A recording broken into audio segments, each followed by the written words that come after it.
Kia ora and welcome to the Childsy and Persico show, brought to you by Wide Upper Bush, live on Facebook, also on YTV and also 92.7 FM. I'm Anton Persico and this is Mark Childs. Good morning, Childsy. Morena, Persico. How are you this morning? I'm very good, mate. It's a fine day out there. The sun's out, it's blue skies. We're expecting some great running rugby today. Cool. Now, Childsy, I haven't been able to sleep all week. I've been so excited. You want to know why? No, indulge me.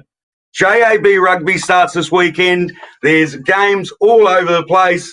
We've got oranges, and there's going to be loads of oranges at halftime. It's going to be an absolute tri-fest. And our friends at McDonald's in Masterton have come up with the goods this week. Leonie and Andre. It's a locally owned business, McDonald's Masterton, and we have loads of these JAB Player of the Day prizes to give out. So we'll be around at the games today. If we can get to your game, you'll be lucky enough to get one of these and take it home. It's a boot bag holder, drink bottle, cheeseburger, and vouchers as well. Childsy, who have we got on the show today? Well, we're joined by three junior JAB rugby players from the Greytown Club, Jackson, George and Angus. We'll be speaking to them shortly. Cool. Now, Childsy, we had the Pick the Score competition this week. Unfortunately, no one got it. It was 17-16 to Greytown.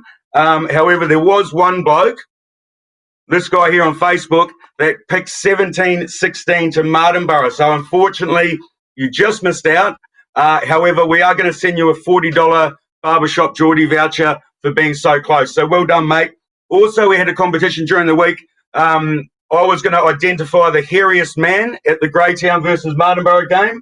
And this gentleman here, Leith Harley, he won the prize. However, Childsy, can you tell us about this? He's been stripped of his prize. Yeah, typical of that, given the stripping of the Marist points recently. But, there was a few blokes that entered the Greytown ground without providing their dollar donation. So we were told that, and I don't want to mention names, but Leith Harley, Craig Colton and Billy McGregor decided to sneak through the fence at the Greytown game to avoid paying the $1 cover charge. So because of this, Leith, you've lost your prize, and your mate Nathan Wiley's the one that dobbed you in because apparently he couldn't fit through the fence. So that's how that panned out. So, Childsy, you've got someone else that you believe should receive this $40 barbershop voucher? I do believe so. He should have won the prize first up. Look at that. Look at that hairdo there. Look at the beard. Look, he's wearing a suit and gumboots. The one and only Max McGilvery. Congratulations. You'll pick that prize up at the Marist Club on Saturday night after the game, because Barbershop Geordie will be there.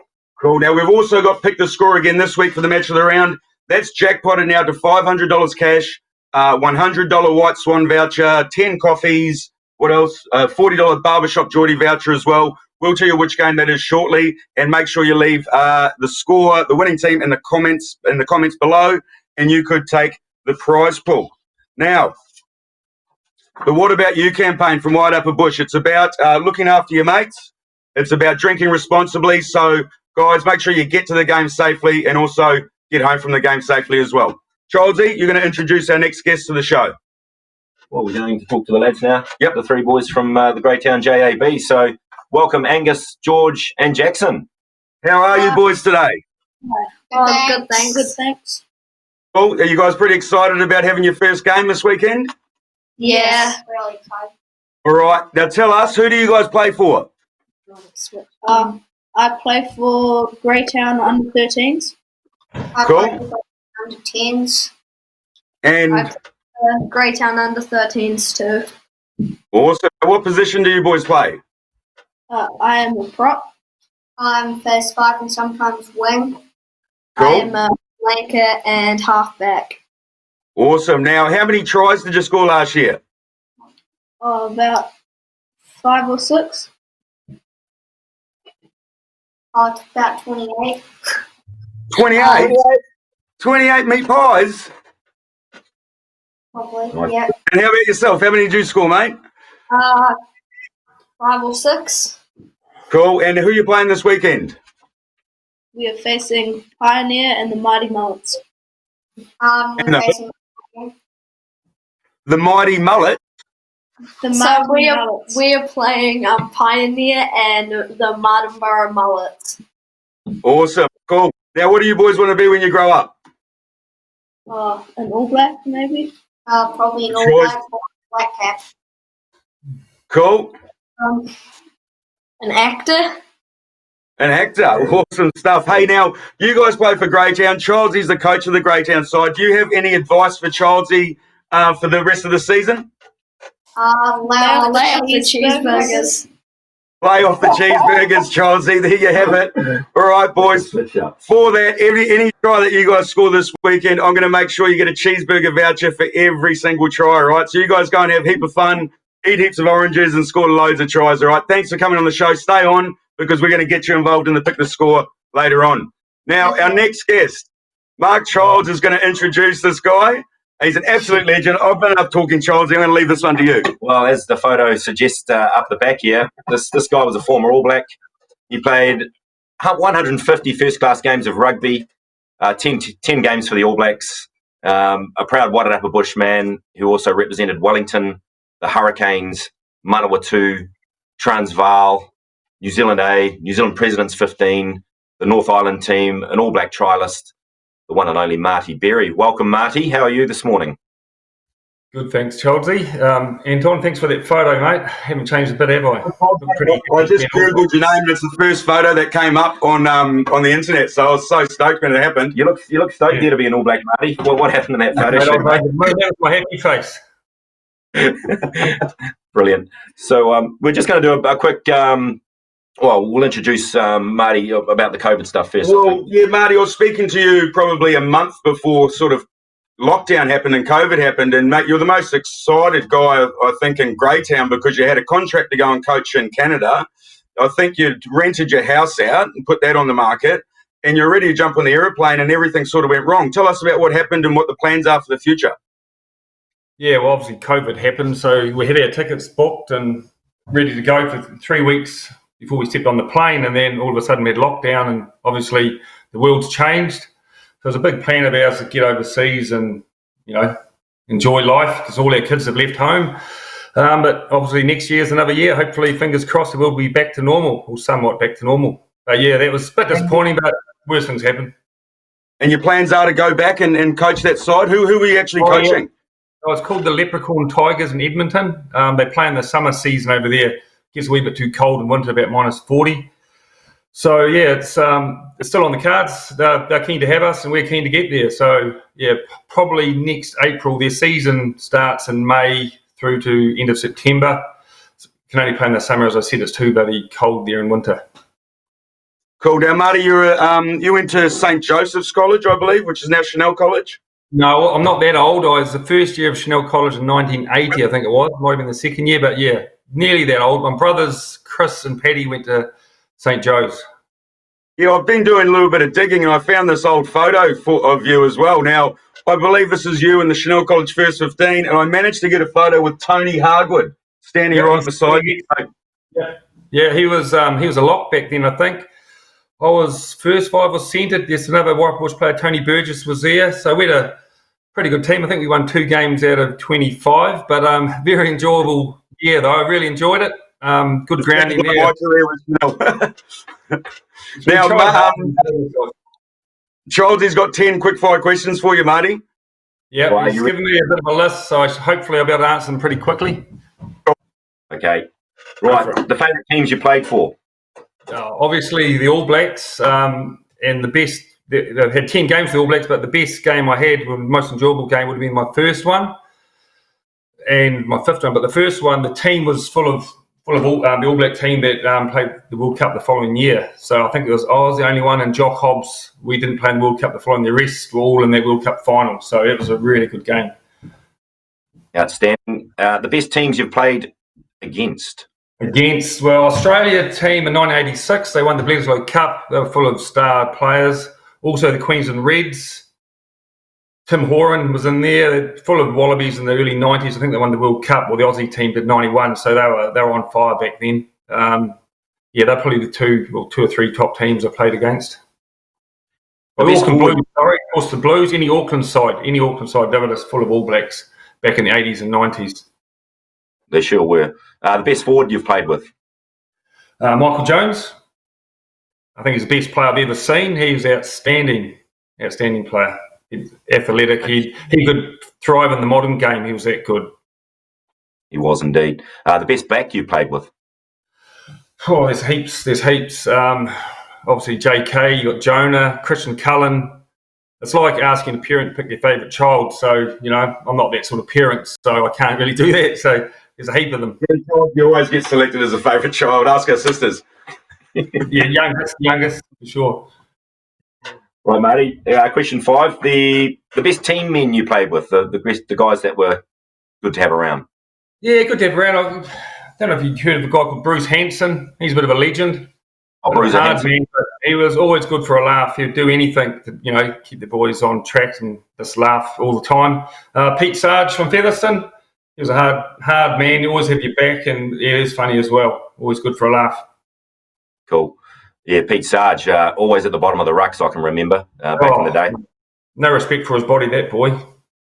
Absolutely. Some of your favourite coaches that coached you? Yeah, I suppose Fred Allen. You heard of Fred the Needle? He coached back in the 60s, but he coached me over in America. Went on a youth tour to America in 1984, and he actually pretty much, I think he got me in the All Blacks because the All Black selectors the following 2 years were Fred Allen, Brian Lahore and Colin Meads. And yeah, they pretty much told me, well, you better perform because Fred told me you could, so you better do it. So yeah, those guys, it's great managers and really knew how to get the best out of you. Cool. Your favourite country to tour? It's just a country I've recently been to the last 4 or 5 years is the Czech Republic. Prague's a beautiful city. I've coached the New Zealand ambassadors 15 against the Czech side over there. Aaron Satchell from Ekatahuna, who I used to play against, he's the man who organises the trip and he's the head coach, and he got me along for a few trips, and it's a fantastic place to visit. I recommend it to anyone. It's a great place. Brilliant. Some of your favourite grounds around the world or locally? I'd say Twickenham would be my favourite ground to play on. 60,000 Poms singing and carrying on. It was an amazing experience when I played for the All Blacks there. It wasn't hard to get up for that game, that's for sure. That'd be my number one ground. Also played on Anfield, the old soccer field for Liverpool. Had an All Black game there. That was pretty good. Quite a small stadium, but it was good atmosphere. Ellis Park's another one when I played for Transvaal. There was a huge stadium, but yes, it's great field, good atmosphere. That's awesome, Marty. The best players you've played against? Well, against, that's a hard one. Yeah, I suppose Michael Jones again, but actually in the midfield, I'd say Frank Bunce, hard man, very quick, great skills. Walter Little, he was I reckon he's probably the best second five we've seen in the country. Might be old school, but definitely do think that. Christian Cullen, there's Jonah, JK, yeah, list goes on. It's really hard to nail it down. And who's the best defensive first 5'8" you ever played with? It's a leading question there. Well, it's common knowledge that most first fives are pussies and they can't tackle. Pretty much, mostly is. Childsy, you're an exception. Also heard a story from someone not too close to you, a little bit close to you, that you got smashed by Persico a few times when he played for Martys against Carterton, and he sat you on your ass a few times. Is that correct? True story. Absolute true story. It was during Childsy's midlife crisis when he left Greytown and went and played for Carterton for a season, and the referee wasn't putting us up on any late hits, and it was a free for all on Childsy. So it was a great day. It was probably one of the most highlights of my career, Marty. So who won? Just ask who won the game. Yeah, not Marist. We did actually lose, but it was still a highlight. Hey, have you got any more questions for Marty? I've got one more. Now, I heard a really funny story the other night. I was having dinner at the White Swan in Greytown, and I heard a little bit of a story about your wife's engagement ring. Can you elaborate on this and tell us if that was true? Yeah, short story. Definitely can. 1991, I was playing for Warrapa Bush. We had a game against Wellington, midweek game, and we had a good game. We didn't win, but it was pretty close, and we stayed behind for a few shandies, I think is the word to call, a few quiets. Yep. And there was myself, my big brother Chris, who played prop that day, and good mate Bruce Bowie, the late Bruce Bowie, great player, great guy. He was the vice captain, I was the captain. And my wife, wife who is now my wife, she was my fiance at the time. We were there. We were the last to leave probably, and we had a couple of drink to go, and me and Andrew got in a little bit of an argument, a bit of fun. But my big brother said, "Oh well, if you don't like him, he'll take the ring off the finger." He took the ring off the finger, dropped it in Bruce's jug, and Bruce pretended to scull the drink, and he actually did scull it along with the ring. So actually swallowed the ring. Swallowed the ring, the engagement ring. So what did you do? Well, a few drinks down at that stage, Shandy's quite not out of control. So we went to the toilets there, and they got the urinal in the toilets, and we obviously, wasn't the most intelligent at the time, not that worldly, but we tried to lift him upside down and shake it out of him, but that didn't work. So anyway, 4 days later, after he walked around the hills of Pongaroa, out it came with a bucket behind him. Out it came, and he presented it back to Andrea, and he said, "Oh, I've disinfected it. It's quite, should be clean. It's all good." I thought, being a good farmer's girl from Morrison's Bush, she said, "Yeah, no problem." And that was a test, actually. That sealed the deal. Thought she's a girl for me.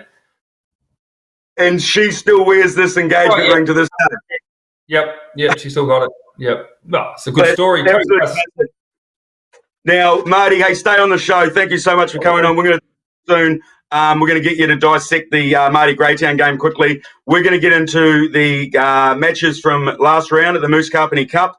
Congratulations to Ikitahuna, who get up against Marist 19-6. This was a pretty tough-fought battle in the mud. I watched the replay of this. There was lots of errors. However, Icky stood up, and well done, guys. I think Marist need to bounce back and back from this, but well done. As you can tell, I'm not happy about it. Always this week, man. That's right. Pioneer versus East Coast. Childsy. Yeah, Coasties again having a good season, 41-19 over Pioneer. East Coast is going to be a team to watch, and they already are this season. They're going well. Pioneer, this is an improved performance from them, a much better second half. Their open side flanker, Himiona Haida, had an outstanding game by all accounts. So, on the up Pioneer, and let's hope this weekend they keep improving. Next up, Carterton absolutely give it to Gladstone. Now, I believe Carterton have really gone under the radar on this competition. They've really talked it down, but they're playing some really good rugby. So I'm looking forward to seeing them. They're currently sitting in third place on the table. Another win this week, and they could really start to challenge the top of the table there. So good luck, Carterton. Marty, have you there with us? Yeah, mate. Sorry about that. The phone went off. I'm here. Hey, you were at the Martinborough versus Greytown match, epic battle out there. Can you give us a quick run through what happened? Yeah, I think Greytown were pretty dominant in the scrum. Didn't always get the benefit of that through the referee's whistle. But in the first half, actually, Greytown penalty count actually counted against them because it, relieved a bit of pressure for the opposition team. But in the second half, Greytown seemed to tidy the act up, quite a bit of pressure, field position, and came away with the goods at the end with Raniera nailing the kick, so showed a bit of calmness under pressure. So, yeah, it was very, very close game, obviously 17-16, but I think Greytown did deserve to win in the end. Yeah, the scrum just seemed way too powerful at the end there. I think that's where they won it too, Marty, don't you think? Yeah, I think so. And they got deep from the scrum, off the bench as well. They got good players coming on, so it even adds to it. So, yeah, they're building nicely by the look of it. That's right. Now, here's the table. Go to the Whited Upper Bush Facebook page to get a copy of this. The top four sides, Greytown out on top, East Coast, 3 points behind. Carterton also up there, and Marist currently sitting on fourth position, and a little bit of congestion there. Pioneer really need to pull something out here. They are on the bottom of the table, but I've got all the confidence in Pioneer this week. We're going to go to the results for the senior reserves. Childsy? Senior reserves, yes. So some big scores here. East Coast 38 over Puketoi 5. Richie Red Eye Robertson doing the business there with the Coast thirds. Pioneer, narrow loss 12-10 to your Marist thirds. Featherston went down to Ikitahuna 33-10. Greytown, a huge win on Old Timers Day against Carterton 62-0.